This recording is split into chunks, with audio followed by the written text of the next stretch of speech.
Maintenant, c'est Monsieur Patrice Goyot, qui est ex-ingénieur EDF, qui va vous présenter la possibilité légale du refus du compteur. Ce qu'il faut bien retenir, c'est que sur le plan législatif et légalité, en fait, c'est ex-EDF, donc Enedis, et tous les lobbies de l'industrie du big data, justement, effectivement, et des multinationales de l'énergie, ont obligation de déployer des compteurs communicants. Je ne parle toujours pas de Linky ou CPL, bien sûr.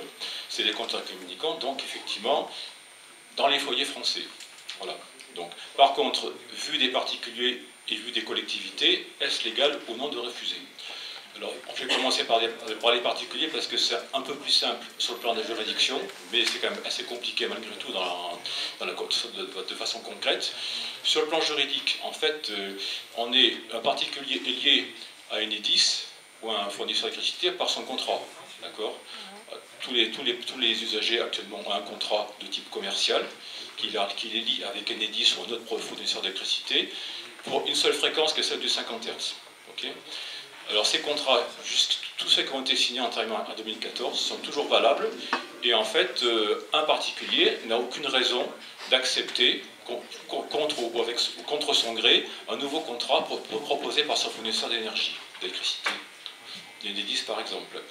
Donc, en fait, le particulier, s'il se voit fourguer un compteur Linky, automatiquement, il y a un contrat commercial qui est nouveau, qui est proposé, enfin qui n'est même pas proposé, qui est carrément donné par Enedis. Le contrat d'ailleurs passera de 4 à 12 pages, dans lequel Enedis mettra plein d'exclusions par rapport aux risques liés au compteur Linky. Je ne rentre pas dans les détails. Hein. Et si le particulier accepte la pose du compteur Linky ou que ce compteur Linky est posé même contre son gré, eh bien en fait ce nouveau contrat rentre en application par défaut, par tacite reconduction. Donc c'est là qu'il est important pour que chaque particulier doit vraiment refuser l'installation de ce compteur Linky par tous les moyens légaux, voire de résistance non violente. Les moyens légaux, c'est que de toute façon le contrat actuel vous convient, vous ne voulez pas en changer. Alors si vous avez un compteur à l'intérieur de votre habitation, évidemment l'accès à votre habitation c'est le droit privé, donc Enedis n'a pas le droit de rentrer dans cette habitation. Si par contre est à l'extérieur, c'est un peu compliqué parce que il s'arrange en fait pour poser le coffret dans les limites de propriété et les compteurs sont sur la voie publique. Alors le problème c'est qu'on ne peut pas légalement bloquer l'accès aux compteurs, c'est-à-dire mettre des grillages, des cadenas, etc. Légalement on n'aurait pas le droit parce que s'il y a un cas d'urgence, il faut effectivement qu'il puisse intervenir pour dépanner.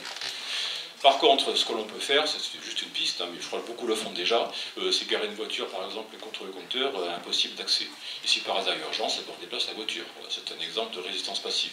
Hein, voilà.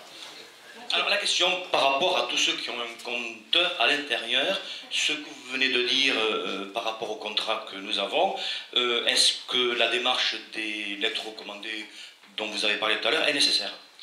Absolument.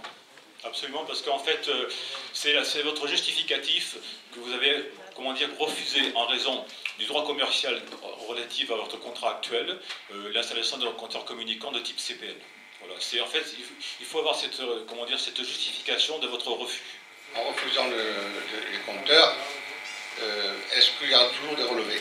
Comment ça sera? Est-ce que ça sera facturé? Oui, alors, effectivement, Enedis ou les pouvoirs publics vont menacer les gens qui refusent l'installation du compteur, qu'il y aura une surfacturation à cause des relevés qui se fera à pied.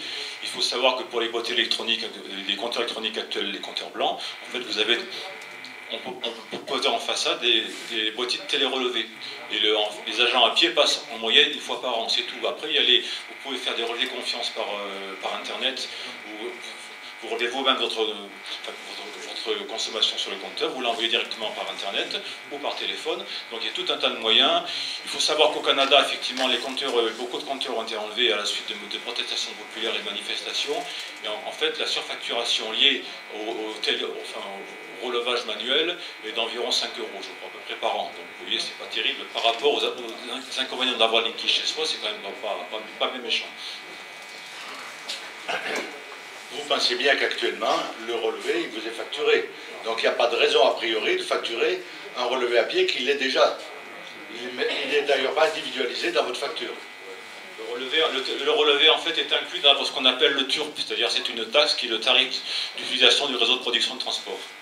C'est une taxe d'acheminement. Donc l'acheminement, effectivement, c'est aussi l'acheminement du relevé vers l'agence de traitement. Ces compteurs Linky, ils ont un coût.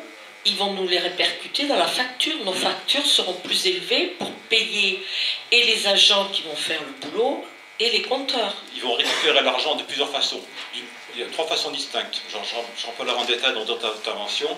La première, c'est qu'en fait, ils vont surfacturer parce qu'ils vont passer de la tarification en kilowatts en kilovoltampères. Donc là, effectivement, ils vont pouvoir surfacturer un peu plus.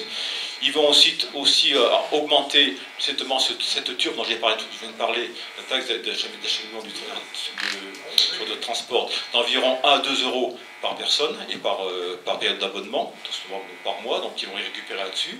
Et troisième façon de récupérer, c'est qu'en fait les données qui sont prétendument encryptées et qui vous promettent, qui vous jurent par leur grand Dieu qu'elles ne seront pas réutilisées ni revendues, en fait c'est complètement faux, mais ça on en parlera tout à l'heure. Et en fait elles seront, comment dire, Enedis a estimé la revente des données collectées et une fois réidentifiées par foyer d'utilisateur entre 100 et 500 euros par mois, par an, par foyer. Donc vous voyez que ça leur fait beaucoup de thunes.